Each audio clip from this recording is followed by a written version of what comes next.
Today I'm walking down the Hale Ma'u trail into the caldera. And it is skinny here on this part of the trail between the rocks.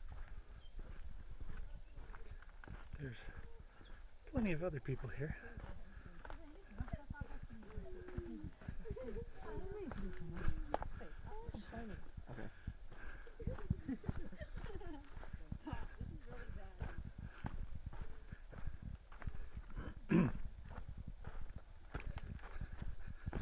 And I got a later start than I wanted because nowhere still had sunblock. I don't know why, but they didn't have sunblock in most of the stores. They had run out, as if people don't need sunblock every time they come here. Look at that. First view of the crater. I'm coming down the side of it now, or caldera.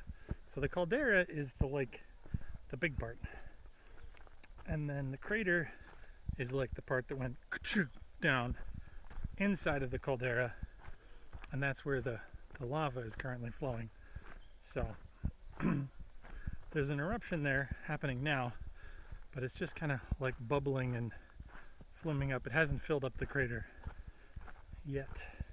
Now when it starts to fill up the crater, then the crater will overflow into the caldera, and then it'll flow out of the caldera down the mountainside, maybe even to the sea.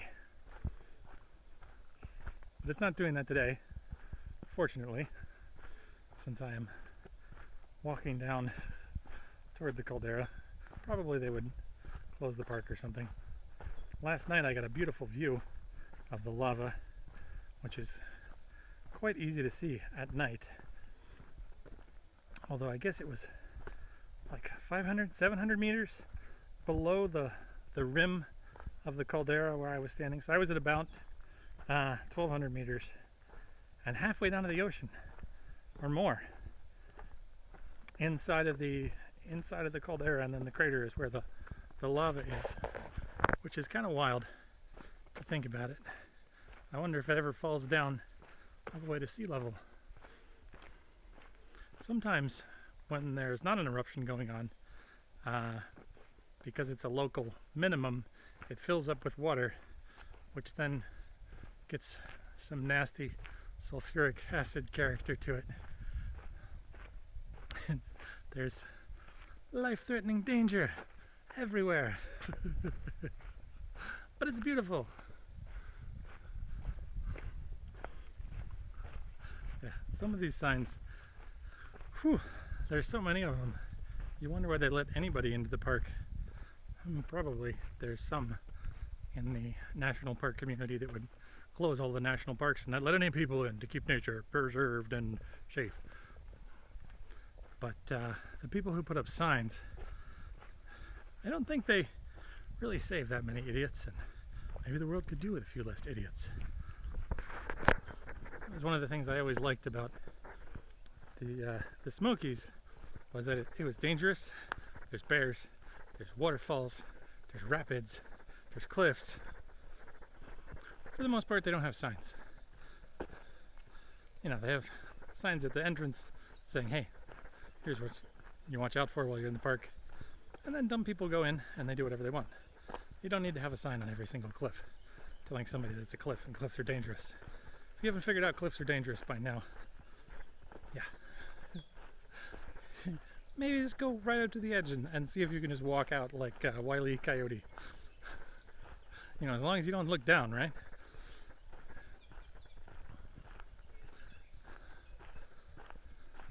But the other thing is, with a place like this, changes can happen so rapidly that you really need to pay attention to what's going on and where the people are in the park.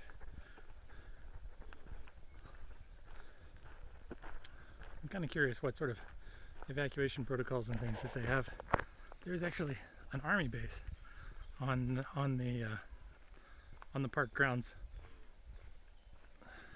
which is ironically, a former concentration camp from World War II. And I have to say, having visited other concentration camps, like Auschwitz, the buildings are from the same period, but it's an entirely different outcome that the Japanese had in the U.S. versus Jews in Europe. I mean, locking people up during wartime just because of their skin color or ethnicity is sort of terrible, regardless. But what do we have over here? Is it an overlook? Or is it just a random rain shelter? Okay. Not actually an overlook. That was hopeful. There's lots of signs here about the native plants and animals. So being an island in the middle of the Pacific, as you can imagine, Hawaii for a long time was isolated from a lot of the plants and animals on the earth because they had to be able to travel across an ocean. So, like, of course, coconuts got here because they evolved to travel from island to island across the ocean. Other plants and animals, seeds brought by birds that could fly this far, but lots of things hadn't gotten here yet, like cows and grassland. The British brought cows, as a gift. Look at these, they're tasty. The Hawaiians were like, oh yeah, they are. Let's put them everywhere. We need grass for that. You guys got grass? Grass? Okay, we can make grassland. So, a lot of the jungle got converted to grassland for raising cattle. Something similar to that is still going on in Brazil, where rainforest is getting cut down to convert to farmland. People don't necessarily see the value of all these different species and places. But let's think about the American chestnut, for example. It was once planted everywhere. It had a food, chestnuts, that you could eat, that was readily available. So it was a natural thing to put in all sorts of cities. The wood was also good for lumber. But having that same species everywhere meant, look at this cliff here, that's really cool. Meant that when blight struck the chestnut, it took out all of them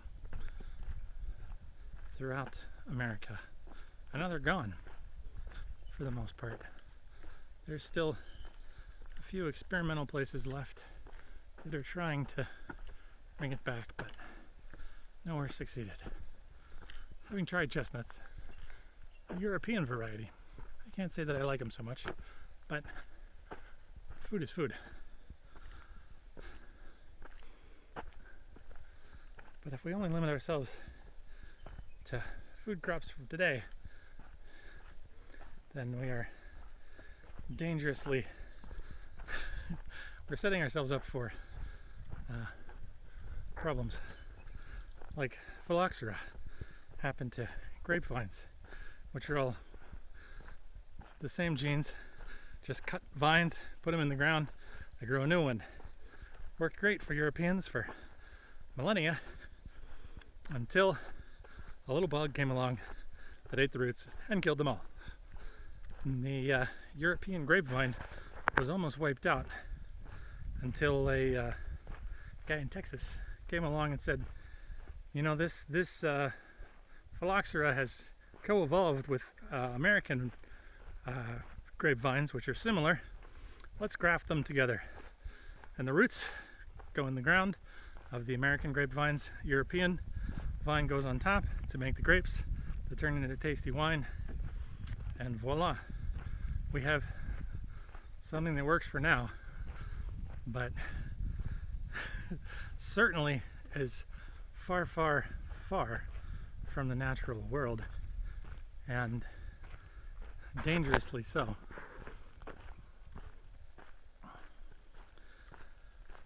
And yet grapevines are everywhere because they make delicious wine. But in these wild places in the world, there's all sort of genetic experiments happening, and things are winning and losing, and it's of real value to the ecosystem as a whole to keep them around, to preserve these things.